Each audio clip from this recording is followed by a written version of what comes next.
Hey everyone, it's Colin. How's it going? Sony's PlayStation VR has gotten off to a surprisingly good start, but I still can't help but wonder, does VR really represent a new chapter in gaming, or is it just another fad?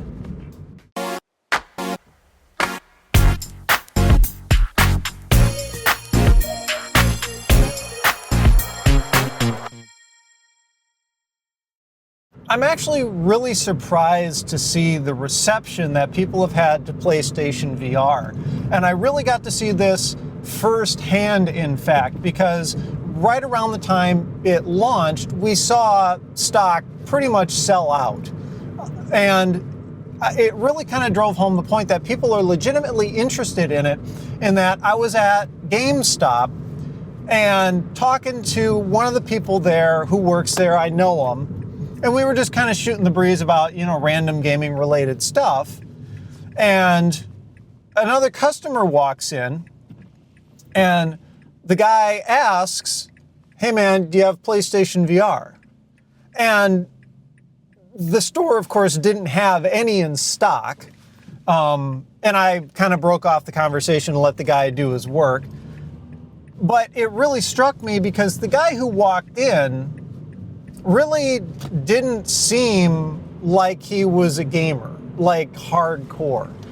He made it sound like, just hearing kind of the conversation between him and the employee, it really kind of sounded like he was just, an average guy who just, casually plays games. Like I've said multiple times before, that's really what the bulk of the video gaming market is. It's not the diehards. It's just regular people who have a few, spare hours every week and happen to find games fun. So it really struck me that just kind of a casual gamer like that came in and wanted to buy a PlayStation VR. And of course, the reception to it from a technological and experience standpoint has also been very good. I think Sony really did a nice job trying to find the right balance with that product between features and functionality and price. They could have easily pushed it way beyond what it is as it is now, but that would have made the price unreachable. So just kind of, as a first attempt at a serious product in that space that's really meant to be a mass market thing, I think Sony's done a really pretty good job, and it lends some credence, I think, to the platform, that you've got a big name like Sony willing to put a serious effort into that technology and not treat it like some kind of niche product. They could have made it, and Sony likes to do this, they could have made it quote unquote weird.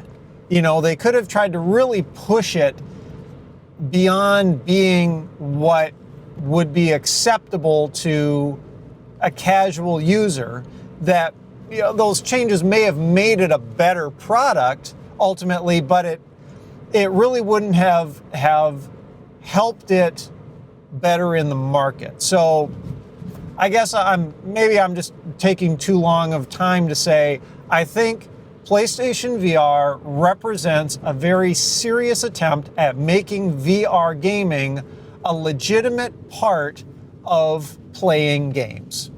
I think it's setting the right tone, setting the right expectations for people to really accept it and not see it as some kind of niche product. The other thing, though, is, in my mind, I'm having a hard time not drawing parallels between VR and 3D. Not necessarily in terms of technology, because they are different technologies. They're vastly different technologies in the way that they've been implemented. But more in terms of what I have a feeling the ultimate and long-term consumer response is gonna be. VR, Sony's not the only one who's been doing it. Oculus is really kind of the other big name in that space. And Oculus has tried pretty hard too. And there have been various, attempts at it. Sony's, I think, is kind of a more all-inclusive type of model, whereas Oculus tends to push more of the processing off onto a device. It certainly seems cool in its own right. And it's not that Oculus hasn't tried to make it mass market. In fact, if I remember correctly, Samsung did a bundle where you could get Samsung's branded, Oculus headset along with one of the Galaxy S phones. And of course, now the punchline is, why would you want to strap a phone to your face lest it blow up or something like that? But, that was a serious attempt as well.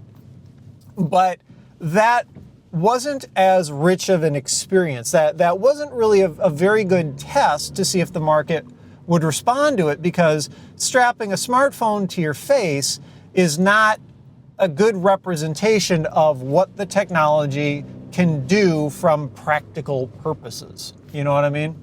Yeah, there was tons of cool demo stuff, where you can watch the VR, YouTube videos where you take them with the 360. I wanted to say 3D, but I meant 360. The 360 camera videos that you can do on YouTube.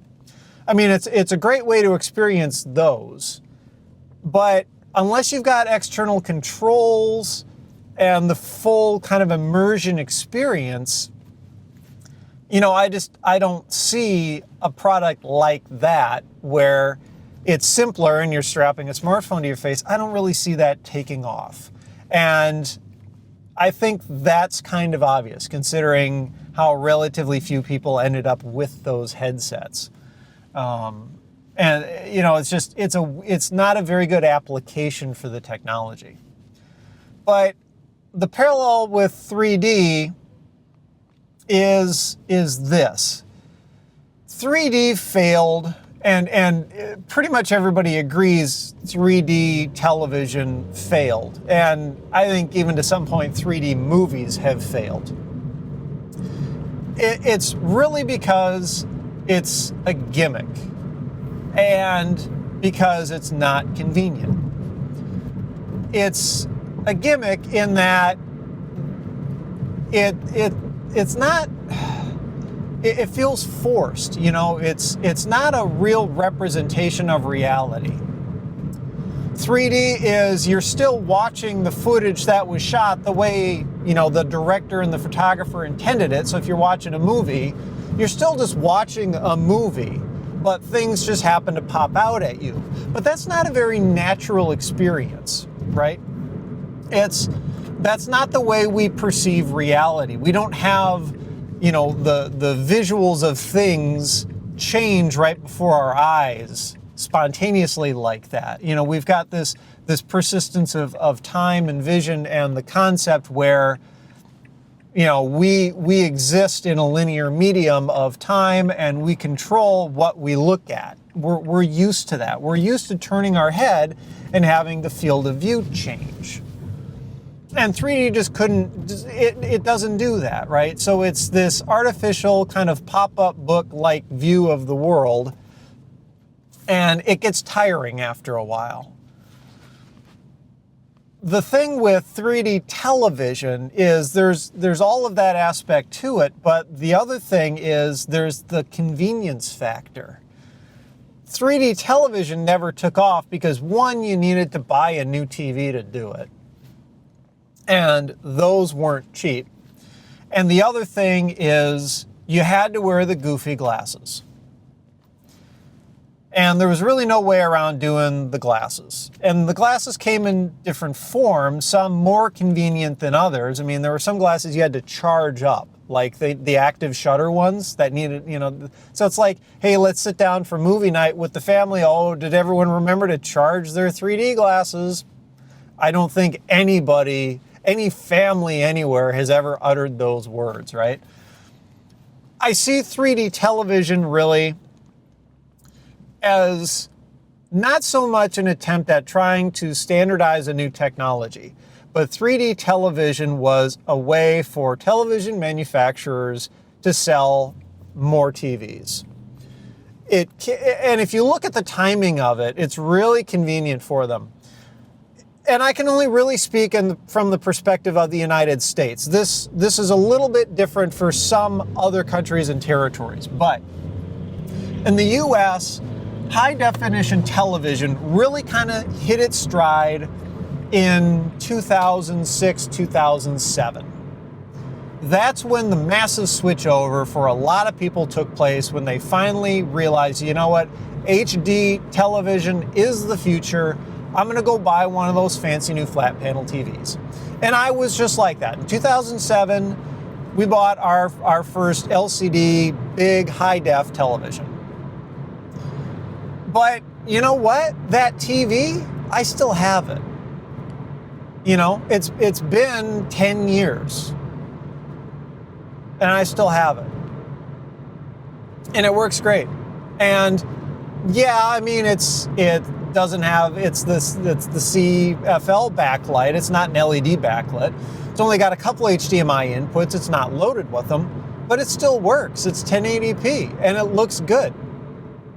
And that is kind of the thing that started to bite all the TV manufacturers when high-def televisions got a few years under their belts. You know, after that big mass purchase, you know, they saw this huge spike in television sales, but then that spike kind of dropped. And manufacturers got used to seeing all that money, and they wanted to continue to make money. So they were like, well, what can we do? Well, let's come up with something. How about 3D? I think we're going to see that we're kind of seeing the same thing, I think, honestly, with 4K and HDR. 4K, honestly, I'm still not really sold on, especially when you look at the statistics of how close you have to be to the display or how big it needs to be before you can tell the difference between 4K and 1080. HDR, I do think, has some benefits, but again, we've got kind of a chicken and egg problem with the content. People aren't going to make the content until the displays are out there, you know, until there's enough people to watch it, but people aren't going to buy the displays until there's enough content out there to watch. That'll all sort itself out. But I really can't help but come to kind of the same parallels between 3D television and VR. In some ways, yes, VR is a gimmick. But I will admit that I think VR is more functional than 3D television or 3D gaming, because 3D gaming existed. It's pretty much dead now. I don't even think it really ever got off the ground. I certainly don't know anyone who did 3D gaming, at least not on a console, you know, on a television. The Nintendo 3DS is the obvious, you know, answer, poster child for 3D gaming, but you know, the attitude that I see from a lot of people is that the 3D is just kind of a take it or leave it type of a deal on that console. And I, on my own 3DS, and my wife on hers, and everybody else I know with the 3DS, we've got that slider all the way down to the bottom. 3D is turned off because it gets annoying or it doesn't work right because of the angle. Even on the new 3DS models, it's still not 100%. It works better, but, you know, it seems like a gimmick there. So 3D gaming never really took off. VR, because it's more functional, I think has a better chance. And it's certainly a more natural experience. It's not really natural, but it's more natural because you turn your head and your field of view changes. You know, you can look up, you can look down. It's as close to having the holodeck from Star Trek as we're ever going to get right now. And I think that's why a lot of people who try it are impressed by it, because it does generally work pretty well. But are people really going to respond to that? Are they going to want to go to the effort to play in VR? You know, the laziness factor, I think, really kind of comes into play there. You know, just as much as people, even if 3D television had been well received as a technology, I still think a lot of people wouldn't use it on a regular basis just because of the inconvenience of the glasses, you know, of having to deal with the hardware. 3D television, you couldn't just flop on the couch and boom, it's 3D right in front of your eyes. You had to sit in the right spot in front of the TV. You had to be at the right angle. You have to have the glasses on. If they're active, the battery's got to be charged.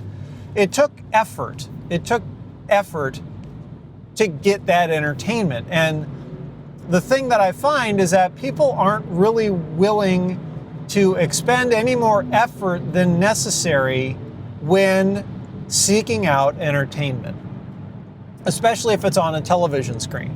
They just want to lay there. They want to veg out. They just want to mash the buttons on the remote control until they find something that they want to watch, and then they're done. Because that's what people do to unwind. Why do you want to do hard work when you're trying to unwind?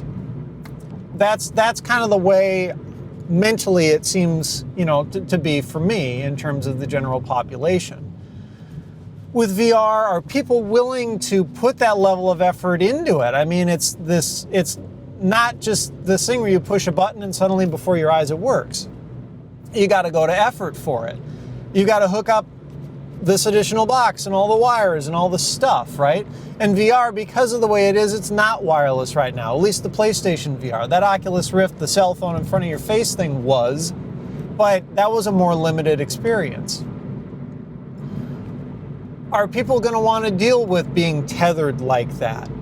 Especially in the day when the controllers and everything are wireless now. Are people going to want to deal with having this big thing strapped to their melon, right?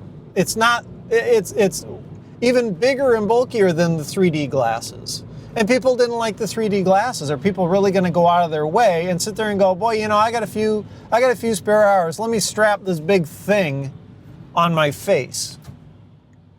I'm sure some people will because it's a cool experience, but is that something that you're going to want to do day in and day out? Especially if you've only got a few minutes to spare, maybe you've got a half an hour to kill. Are you really going to go through the work to put the VR helmet on and do all of that? I'm not so sure. But I don't think it's necessarily going to be an all or nothing thing for VR. Just like the Wii didn't really revolutionize the way we interact with games. I mean, if it had truly revolutionized it, just like the Wii's code name tried to convey, if it had revolutionized gaming, all gaming now would be all motion control and everything like that. Clearly, we still have buttons on our controllers. In fact, controller design hasn't really changed a whole lot for over a decade. Of course, some aspects of it have been integrated in, right? You've got motion controls in controllers.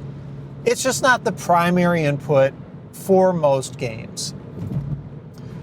I think we may see kind of a similar role ending up in VR, where we don't see people going by default to that full-on VR experience, but maybe there are some elements to it that may still rub off on gaming as a whole and kind of become more integral to the way most games get played. It may be a technological aspect. There may be some part of VR that becomes more commonplace.